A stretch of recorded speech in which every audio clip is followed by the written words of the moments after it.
This is the new HTC Touch Diamond2, obviously the successor to the Touch Diamond. What we did is we spent the last year taking feedback on the original Diamond and doing everything we could to address people's wishes and also to concentrate on the things that people really liked about the phone. So with the original Touch Diamond, what people always complimented HTC on was the style, the sleek design, the small shape. So we wanted to maintain this. But not as many users were as happy with the faceted back as we were. Right. And so one of the things we've done is smooth out the back so that now when you put it down on the table, it lays flat. Okay. We've upgraded the camera to 5 megapixels. And another thing that we've done is a good camera is nothing without good camera performance. And we heard a lot of feedback about that last year. So we've improved the camera performance as well. There's still no flash on there, is there? There is still no flash, but we have much better white balance now. Okay.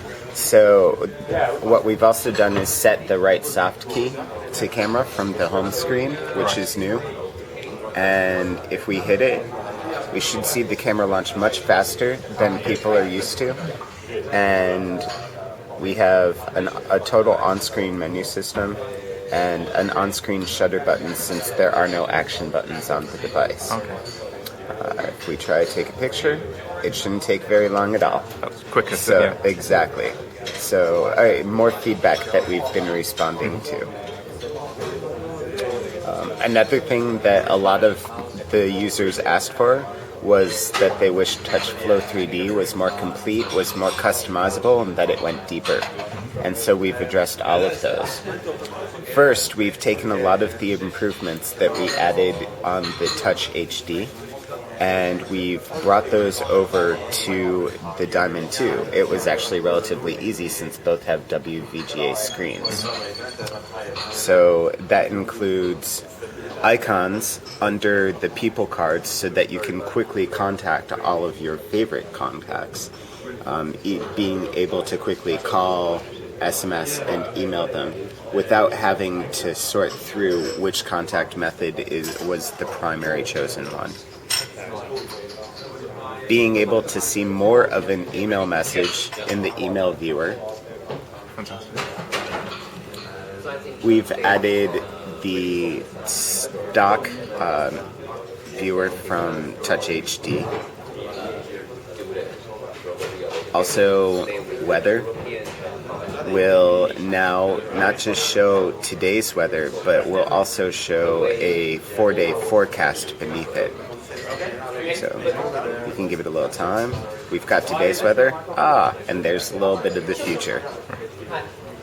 And finally, one of the features that we started adding in Touch HD that we know a lot of users have been asking for is the ability to customize tabs. So now you can change the order of the tabs in TouchFlow 3D, as well as turn off any tabs that you don't want. Something a few people asked us about in our Touch HD review was whether you could change the order of the home tab. Can you put something before that? So say if you wanted messages first, can you? That you cannot. Right. Okay. So everything else can change order. Yes. Right.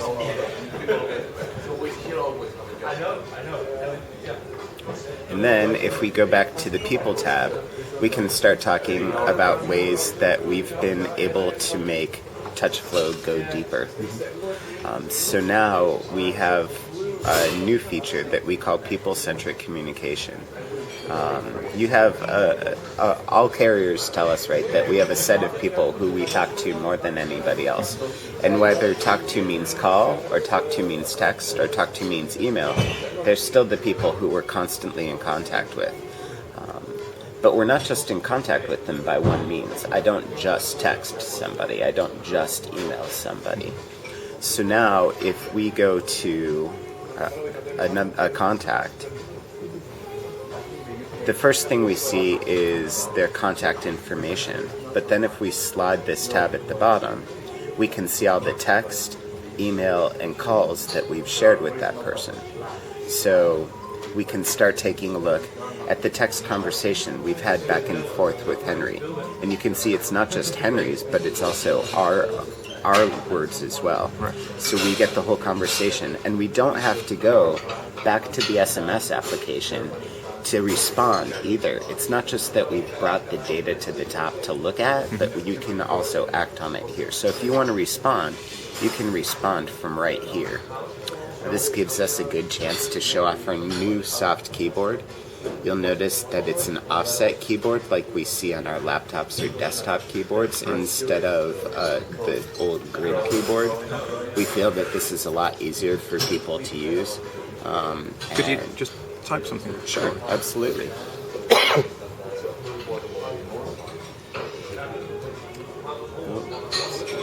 So you can see we do suggest words here. It's tough to do this for the camera. So when you're holding a letter, it pops up above the... Correct. Right, could you just hold one down for me, just so I can... Oh, okay, and then if you hold too long, it'll, well... It brings up the... Right.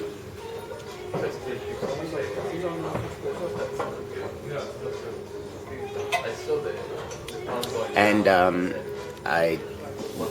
it's tough to show this on camera, but we've also added haptics to the keyboard. Okay. So there's a very, very slight vibration. We tried to keep it as minimal as possible so that it doesn't become disturbing.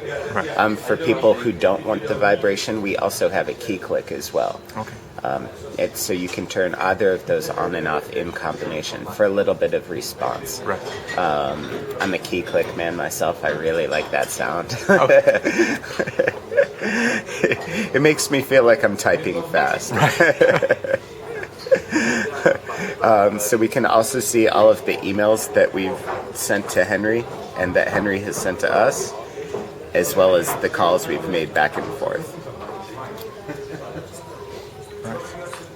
And could you send an email from there? Once you look at an email, we actually take you to the email inbox. Okay. So then you can reply.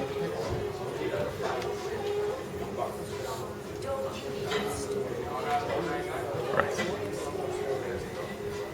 Excellent.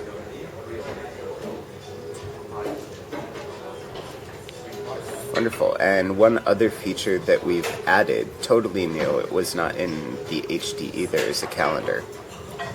So you can quickly see the dates, and there is a little triangle for every day that you're busy. And then if you tap on a date, you get all of your appointments. Again, without having to go to the calendar application, but right from TouchFlow 3D. So a question I was thinking, obviously we were at the Microsoft launch the other day. When 6.5 comes out, they've done a lot of work on their own launcher. Someone asked a question about what would happen to interfaces like TouchFlow, and they said, other companies still, the manufacturers are quite free to keep putting their software on. Right. How do you see the two things interacting?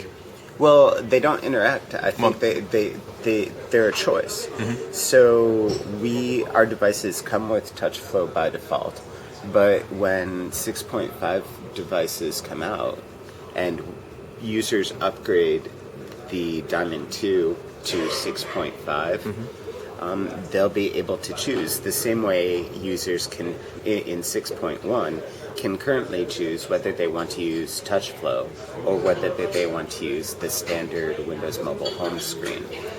Okay, so I suppose what my question then would be, if I'm using TouchFlow on 6.5, what would be the key improvements that I might see? I don't know that it will change at all. Okay. There may be a few. The one feature that I know is new to 6.5 that is not part of TouchFlow, but which may benefit users over what we currently offer, is that 6.5 allows for active lock screens. Right. So you can have a lock screen that shows the user how many calls or emails they've got waiting for them. Okay. and we may be able to add that into our product as well, Right. in a similar way. Now, I don't know if the lock screen is part of TouchFlow. I don't know if we want to call it that, but it certainly is something that a lot of people want. There's no denying that. One thing we did because these devices are upgradable to Windows Mobile 6.5, we actually wanted to ease the transition so that when users upgrade their device, it still behaves the same, even though a few behaviors in 6.5 are different than 6.1. Okay. So I don't know if you noticed during the Microsoft presentation, but one thing that Steve and Andy Andy said this, was that Microsoft is going to require certain hard keys on all devices. Yes. So send in N keys as well as a Windows key. So you'll notice that even though this key was a home key on the original Diamond, on the Diamond 2, it's a Windows key. Right. And the Windows key and the Windows flag at the top of the screen have a new behavior in 6.5, in that when you tap either of them, they open up the program menu instead of opening up that little drop down. Right. So now when you hit the Windows key on the Diamond 2, even though this is running 6.1, Right. we already start by opening up a shortcut menu similar to the Programs menu. Right. So that way, when the users upgrade, there's not that shock of how come this acts differently now. I'm Right. confused what happened here. Right. And how easy is upgrading going to be for an end user? Well, it should be the same as in the current upgrade process that work. So if any of the users out there have upgraded their device from 6.0 to 6.1, or say even from 6.1 to a new ROM, it should be the same type of process. That's great.